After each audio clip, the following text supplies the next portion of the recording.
Agora há pouco, vindo da faculdade, me ocorreu uma dúvida.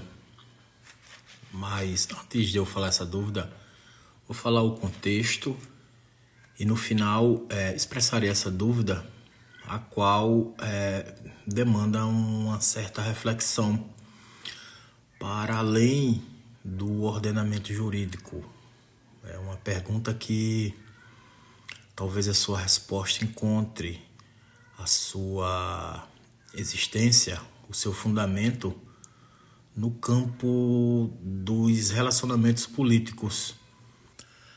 Recentemente, alguns deputados, em decorrência da prisão domiciliar do ex-presidente Jair Bolsonaro, eles ocuparam a mesa diretora da Câmara dos Deputados e obstruíram o funcionamento da casa. Todos viram, acompanharam pela TV, pela internet. Esses deputados, eles pediram e estipularam 3 condições para desobstruir a mesa diretora. Primeiramente, eles pediram anistia para os presos e condenados do 8 de janeiro, pediram o impeachment do ministro do STF, Alexandre de Moraes, e também requereram que fosse pautado o fim do foro privilegiado. Isso aí todo mundo viu, passou em todos os canais de TV e também na internet. Pois bem, acerca do pedido de impeachment do ministro Alexandre de Moraes, do STF, esses deputados encontram o seu fundamento jurídico na própria Constituição, no artigo 52, inciso 2º, como também na Lei 1079, de 1950, que é a lei do impeachment, que essa legislação, além de prever as hipóteses na qual um ministro do STF pode sofrer o processo de impeachment, pode ser impeachado, ele também prevê, essa legislação prevê o rito processual para que esse processo ocorra. O artigo 39 da mencionada lei prevê as hipóteses nas quais um ministro do STF pode sofrer o impeachment, pode ser afastado do cargo, perder o cargo, na verdade, ou se tornar inelegível.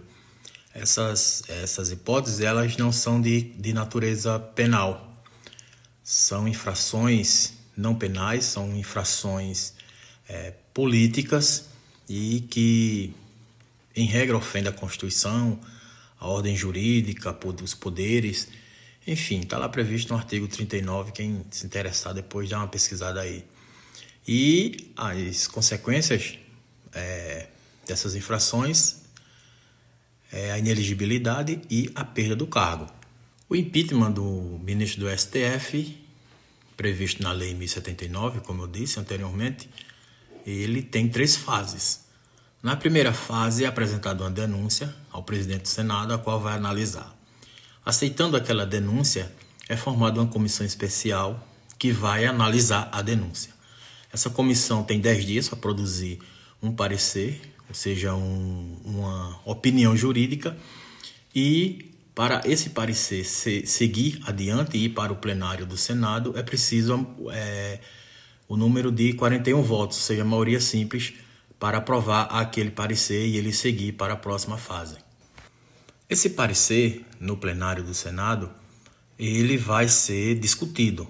Sendo, após essa discussão, admitido, o denunciado vai ser afastado por até 180 dias, na qual, durante esse período, vai-se ter ampla defesa, produção de provas, depoimentos, testemunhas, etc. Então, nessa segunda fase, chamada de fase de admissibilidade, o denunciado é afastado e o plenário vai discutir aquela denúncia à lei. Para essa denúncia prosseguir, na verdade, para a próxima fase ali do plenário, para a fase finalmente do julgamento no Senado, que vai se caracterizar como um tribunal, é preciso 41 votos. Então, obtendo 41 votos, aquela denúncia segue para a terceira fase, que é a fase de julgamento. Nessa fase de julgamento, para que o denunciado sofra as consequências previstas na lei, é preciso um quórum mais qualificado, 2/3 dos membros do Senado, no caso 54 votos. E é presidido pelo presidente do STF, esse julgamento final. Portanto, a grande pergunta que eu disse lá no início é a seguinte: qual o critério que o presidente do Senado utiliza para fundamentar se ele aceita ou não a denúncia? Essa é a grande questão. Trata-se de uma questão jurídica? Trata-se de um fundamento político? Para o governo, não há cabimento à denúncia contra um ministro do STF. Por outro lado, para a oposição, há fundamentos razoáveis para que haja essa denúncia, que ela seja aceita pelo presidente do Senado e siga todo o trâmite legal. Mas a pergunta é: qual o critério que o presidente do Senado faz uso para aceitar ou não?